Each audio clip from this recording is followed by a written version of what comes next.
अब सही है या गलत है वो आप लोग मुझे बताइएगा।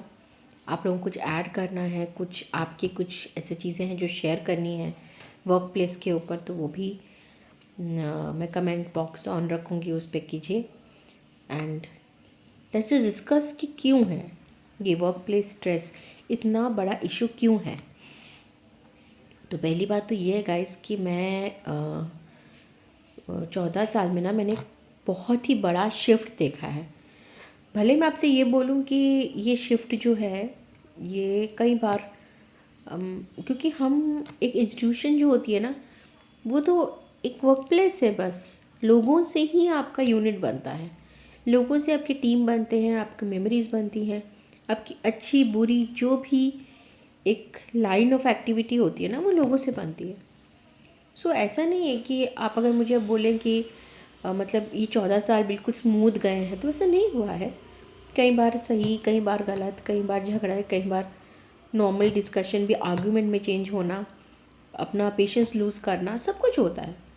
बट कितनी जल्दी आप सिचुएशन को अपने काबू में कर ले, वो इम्पोर्टेंट होती है।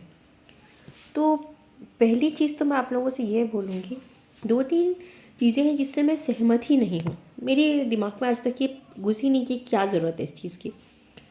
तो आजकल एक नया ट्रेंड निकला है कि सोशल मीडिया पे मीटिंग्स, जितने डिस्कशंस हैं, जो भी बैक स्लैशेस हैं, सब कुछ वायरल कर देना। जब आप एक इंस्टीट्यूशन के बारे में बोल रहे हैं तो सब कुछ वायरल ही होगा, राइट? तो और इतनी सारी नेगेटिव बातें, सडनली वर्क प्रेशर होता है, मिसबिहेव किया जाता है, बहुत कुछ चीज़ें। कई बार तो मुझे लगता है कि होगा सही भी है, कोई इतना मेंटल स्ट्रेस में है तो कहाँ जाए इंसान। पर जब आप वीडियो शेयर कर लेंगे तो क्या सही हो जाएगा? क्यों आप उसको एड्रेस नहीं करते हैं? क्यों आप डायरेक्टली इंस्टीट्यूशन से बात नहीं करते हैं? क्यों फाइट नहीं करते अपने लिए? और इस फाइट का मतलब ये नहीं है कि मैं सोशल मीडिया में आके अपने सब्सक्राइबर से बोलूँ कि प्लीज़ मेरी हेल्प करो, क्योंकि वो मुझे दूर से हेल्प कर सकते हैं, वो दूर से तो मेरे फ्रेंड्स भी हेल्प कर सकते हैं। खुद की हेल्प खुद करनी होती है।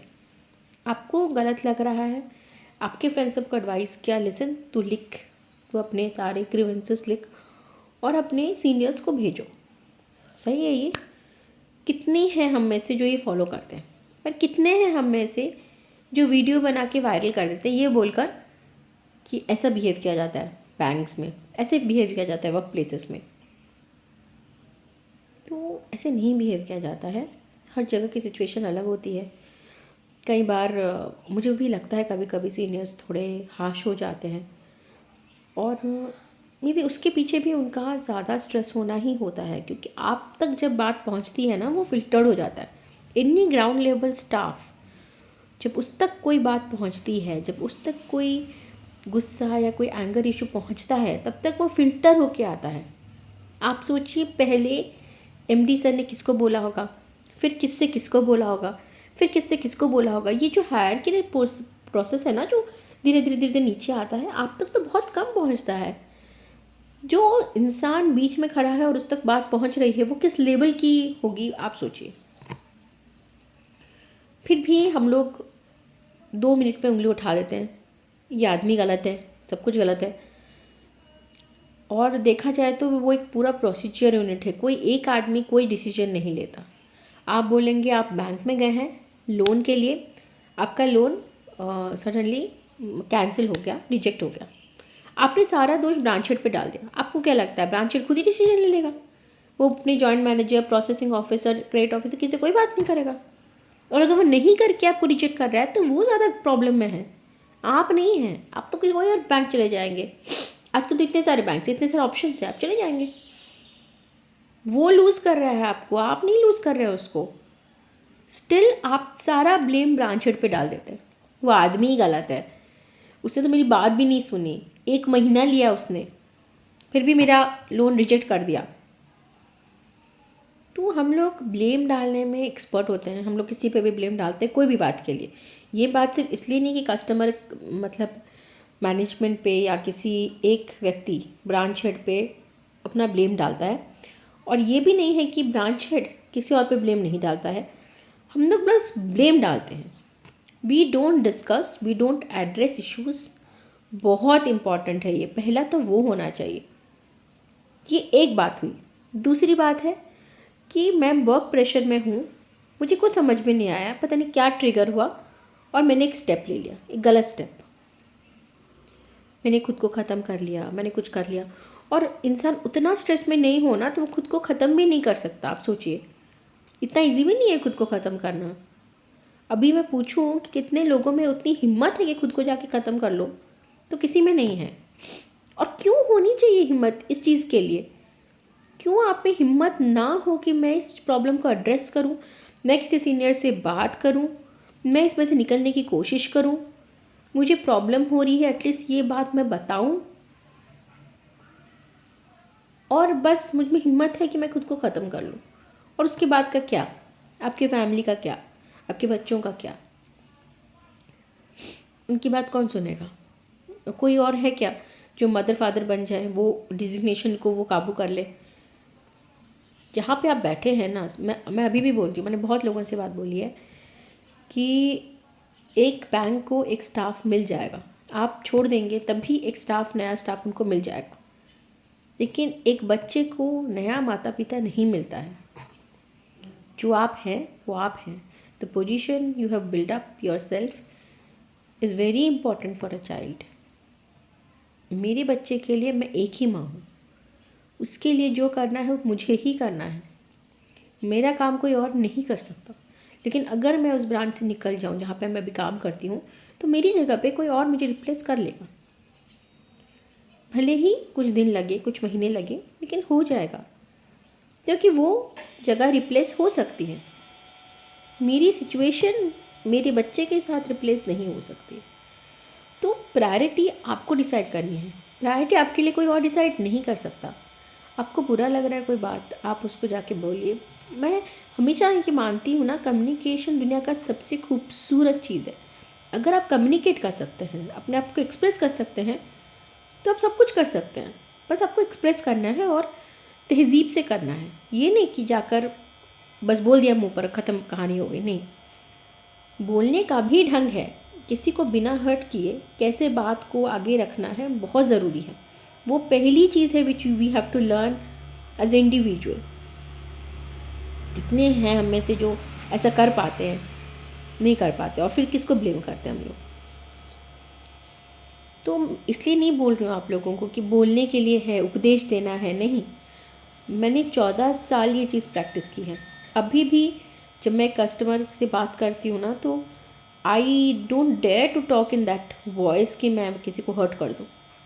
और जब हर्ट कर देती हूँ ना, तो खुद को रियलाइजेशन होता है कि गलती हो गई है, नहीं कर सकते ऐसे हम। वो आदमी जो मेरे साथ बात करने आया है, वो सिर्फ 5 मिनट के लिए आया था। मैं भले ही उस सीट पर पिछले 4-5 घंटे से बैठी हूँ, मैं 200 कस्टमर अटेंड कर चुकी हूँ, सब डिफरेंट डिफरेंट प्रॉब्लम्स लेके पहुँच गए हैं। सबके प्रॉब्लम्स में काफ़ी टाइम निकल गया, मेरा काम कुछ हुआ नहीं, जो मेरा एक्चुअल इंटरनल मेरा जो काम था वो रह गया। पर मेरा काम ही यही है, मैं नहीं हो सकती गुस्सा उन लोगों से, क्योंकि उनकी कोई गलती नहीं है। उनके लिए वो 5 मिनट वो अपने पूरी दिन के काम से बचा के आते हैं, तो उनके लिए वो 5 मिनट भी उतना ही इम्पॉर्टेंट है जितना मेरे लिए है। मेरा फ्रस्ट्रेशन, मेरा गुस्सा उस समय के लिए नहीं है। तो फिर भी हम ह्यूमन हैं, कई बार गलती चूक हो जाती है। तो मैं कोशिश करती हूँ कि नेक्स्ट टाइम मैं इस चीज़ को मैनेज कर लूँ। अभी तक मेरा रन रेट है, कोई भी कस्टमर मेरे पास से डिससेटिस्फाइड होकर नहीं गया। 14 साल में ऐसे 1-2 या शायद से 3-4 होंगे जिनका मैं काम नहीं कर पाई टाइम पर, बिकॉज ऑफ एनी इश्यूज़। मैं भी ह्यूमन हूँ, कभी कभी हेल्थ इश्यूज़ रहते हैं, कभी कभी कुछ रहता है। बट कोई मुझसे डिससेटिस्फाइड होकर नहीं गया।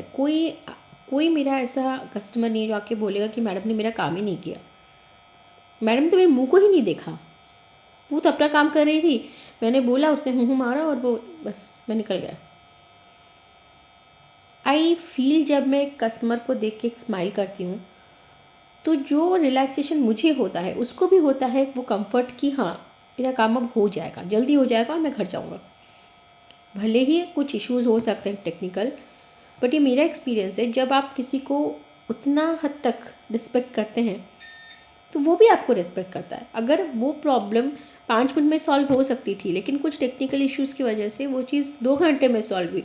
वो चुपचाप बैठेगा, आपकी बात सुनेगा, काम ख़त्म होगा, वो थैंक यू बोलेगा और जाएगा, क्योंकि आपने उसको रिस्पेक्ट दिया और उसने भी उस रिस्पेक्ट का मान रखा। तो guys, that's how things goes. मैं बोलने के लिए नहीं बोल रही हूँ, ऐसी बहुत सारी चीज़ें हैं जो हमें अपनी लाइफ में इनकॉर्पोरेट करनी होती हैं। पहली चीज़ है, जैसे आप अपने फैमिली मैटर्स को कभी भी एक मतलब सोशल मीडिया पे नहीं लाएंगे, उसी तरह से अपने बैंक के इश्यूज़ को भी सोशल मीडिया में लाने से पहले प्लीज़ 5-6 बार सोचिए। ये मजाक नहीं है, मेरा इंस्टीट्यूशन मेरे लिए एक प्राउड है। जिसने मुझे 14 साल आइडेंटिटी दिया, उसको मैं डिमीन नहीं कर सकती, राइट, अनलेस कि मैं उस सिचुएशन में हूँ जहाँ मेरे पास कोई और ऑप्शन नहीं। और मुझे लगता है ऐसा कभी होता ही नहीं कि कोई और ऑप्शन ही ना हो आपके पास, राइट। तो आई होप कि आज का वीडियो आपको समझ में आया हो। इसका एक और पार्ट 2 भी बनाएंगे, उसके ऊपर कुछ और डिस्कशन भी करेंगे। और अगर आपके साथ ऐसा कुछ हुआ हो जो कि बहुत ही ज़्यादा हार्ट रेंडिंग है, आपको लगता है कि you should share this with other people, so please मुझे कमेंट बॉक्स में लिख के दीजिए, so that I can literally talk, we can talk about your work place issues जो आपके साथ हुए हैं और जो आप किसी को बोल नहीं पाए आज तक और स्ट्रेस में हैं। Thank you so much, thank you.